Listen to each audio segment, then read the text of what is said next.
আব্বা তুমি এভাবে হাড়ি করতে আসো কেন? হাড়ি করবে না আজকে রাত্রিবেলায়? এই আজকে রাত্রি দিয়ে হাসি মনে হয় আসো তুমি ঘরে গেলে। আসলে দুই কদিন দুই বার তুমি সব ধরে দেবো। আব্বা আমার এখন তো সেটা বাদ করি কারণ নিতলা আছে দোকানটা কোন দোকানটা কই রাখি বাদ করি সাইকেল তো বাড়ি পড়ে গেছে। চল ওই একটা দোকান নতুন দোকান হয়েছে ওই দোকানে যাই আসছে নতুন দোকানে শোন কথা শুনে লাগে ওই আমি ওই দোকানে বসবো চা মনে চা পানি বিড়ি খাতে থাকবো বসে থাকবো তুই আসে আমার কবি কি যে আব্বা বাড়ি 1 লাখ টাকা রয়েছে ওই 1 লাখ টাকা তুমি কি করবা এখন তুমি বাবা চিন্তা করতেছি বাড়িতে প্রচুর টাকা পয়সা এই টাকা দিয়ে কি করবো যে কারো দিবানো যদি কারো উপকার হয় ঠিক আছে একটা ভালো বাট পেটা ভালো করে করতে পারলে কিন্তু ব্যবসাটা ভালো হবে না ঠিক আছে চল খাওয়া দাওয়া না হলে বন্ধ হয়ে যাবে মনে হচ্ছে নতুন দোকান দোকানে মালপাতি নেই আমার মাথা ঠিক নেই। দেখো সমাজে ফকির ছেলে মিলে হাফ প্যান্ট পরে ভাব মেরে ঘুরে বেড়াচ্ছে বাড়ি 1 কেজি চাল নিয়ে কিছু না দেখি আমার ভাব মারা মেনাইছি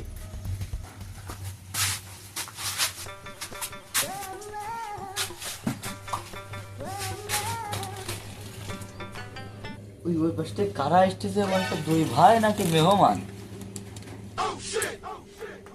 বুঝতে পারতিস না তো আগে গ্রামে দেখিনি তো নতুন যে আসল দিয়ে দেখা যাক ভাইয়া কি নতুন দোকান আছে নাকি কিন্তু গ্রামের কবতা শহরে যাতে পারলো না অমনি পাই যায় কথা শুনে আমার মাথা তো গরম হয়ে যায় চানা চলে এসেছি আবার পকেটে মানি ব্যাগ আবার নেসলাম না মানে বাসায় ফিরে রেখে এসেছি ভাই খালি 2টা চানাচুর দিবেন টাকা নিয়ে আইতি আগে টাকা তো আনতে ভুলে গেছি হবে না তাহলে দাও বাড়িটা গ্রামের লোক এত বাজে আমি আগে জানতাম না ডিস্টার্সিং আমি সুমনজি বাকি মাস যাইছে গ্রামে শহরে এসে সুমনজি শালা শহরে দেখতে হলো না 2 দিন আর শহরের পার্টনার আসছে সুমনজির বাপ আছে মাঠে মাঠে ধানের নালা তুলে বেড়াচ্ছে আর এখন শহরের পার্টনার যা তুই না তাহলে আমি ওই জায়গায় যে ভয় আমি ওই জায়গায় যে ঢমে যখন 2-3টে বাড়ি মারবো তখন তুই চলে আসবো ঠিক আছে ওই জায়গায় পলা থাক সুমনজি কোনতে এসে ও ভাই ভাই ভালো আছেন কি অবস্থা ভাই আপনার ভাই দোকানে কিছু নাই ভাই কিছু নেই ভাই দোকানে কি অবস্থা মালটার নেই কেন ভাই তোর দোকানে ভাই নতুন দোকান দিলাম তো আমি আরো আসলাম মনে করো ওই পাড়ায় আমার শ্বশুর বাড়ি আমার শ্বশুর বাড়ির পাশে জমি কিনে একটা বাড়ি বানাইছি আমি ঠিক আছে নতুন বাড়ি বানাইছি একতলা বাড়ি বানাইছি ওই বাড়িটা আপনাদের ভাই আমি আসলাম কটা ওই বাজারঘাট করছি সদরঘাট করতে হবে তা তো কিছু মাল নেই তো তা ভাই দোকান নতুন দিছি তো তাই কটা মাল করলাম আর যে খলি পার খাস করি তাই চাটা হবে না নাকি হ্যাঁ ভাই আমাদের কফি টফি যে বিশাল বিখ্যাত কফি আমার নাম আপনি না ডাকতেছে তুমি মারি দে এই যা কফি খাই আমি। ঠিক আছে ভাই 1.5 লাখ টাকা হালা দিয়েছিলেন সে টাকা দেখেছে সে টাকা ঠিক কি করবে 1.5 লাখ টাকা দিয়ে গেছে তাহলে ফিরে আর 1.5 লাখ টাকা কি করবো বাড়ির টাকা তো নষ্ট হয়ে যাবে টাকা আচ্ছা শোনো তুমি কি কফি খাবা 1.5 লাখ টাকা নিয়ে কি করবো আমাকে কদিন পরে মনে করো 1.5 লাখ টাকা দরকার ছিল না আমার 50,000 টাকা হলি দোকানে মাল তুলে ঘুরে ঘুরে বেঁচে বসো আর দেখো তুমি কি কি লাগবে তোমার তো মাল ভাইয়ের সাথে একটু কথাবার্তা কব কি ভাই কফি দাও আর দেখ কিছু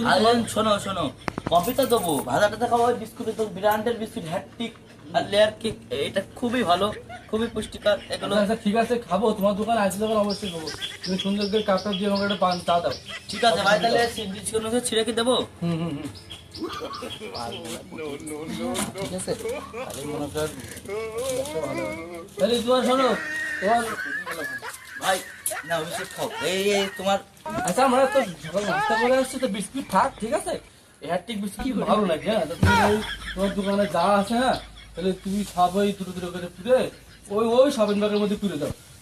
ঠিক আছে ভাই আর হবে না ব্যবসা ভালো হবে না স্কেল ঠিক আছে শোনো ওই দেখে দিয়ে রে ওই নিয়ে আসছে না ব্যাগের মধ্যে পুরে দিয়ে দাও আমার ব্র্যান্ডের মাল রয়েছে ওগুলো তোমার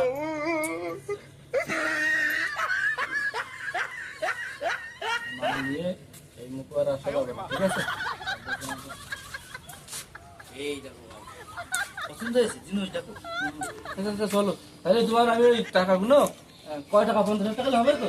50,000 আর দিয়ে নে হবে না। এবার আমি 50,000 টাকা দিচ্ছি, তুমি দোকানে মাল ধরো, ঠিক আছে? ঠিক মতো মাল ঠাল তুলে ব্যবসা বাণিজ্য করো, আমার লাভ ঠাপ কিছু দেওয়া লাগবে না। আমার প্রত্যেক মাসে টাকাটা এসে দিয়ে দিবে, প্রত্যেক মাসে ওই এক জায়গায় করে টাকাটা তোমার দিয়ে দেবে। শোনো শোনো, আর 10,000 টাকা বেশি করে দিতে পারবে দিবে। আচ্ছা তুমি মাল তুলো আগে, ঠিক আছে? আর ভালো করে দোকানদার করো, ঠিক আছে? আমরা তাহলে পরে আবার আসবো। কখন দিস? আমরা সন্ধ্যের সময় আসতে হচ্ছে, সন্ধ্যের সময় এসে দিচ্ছি। আরেকটা আমি কিন্তু ওইতে থাকলাম ওই টাকা দিবা না, এই টাকা ঠিকই না, এই বেশি দিতে হবে, দোকান নিয়ে যাবে, ঠিক আছে? এই দোকানে নিয়ে বেচতে হবে, মনে কর এই এক মাসের তোরা কি হয়ে গেল, তুই কি ডালবা ঠিক আছে? ওই জন্যই অচেনা মানুষের বিশ্বাস করতে নেই। বললো আমার 50,000 টাকা দেবে, তাই আমার দোকানের সব মাল দিয়ে দিলাম। সেই 5 দিন হয়ে গেল, সেই মালের আর দেখা পেলাম না। এই জন্যই কয় লোভে পাপ, পাপে মৃত্যু। পারি না আমি কেন মরি না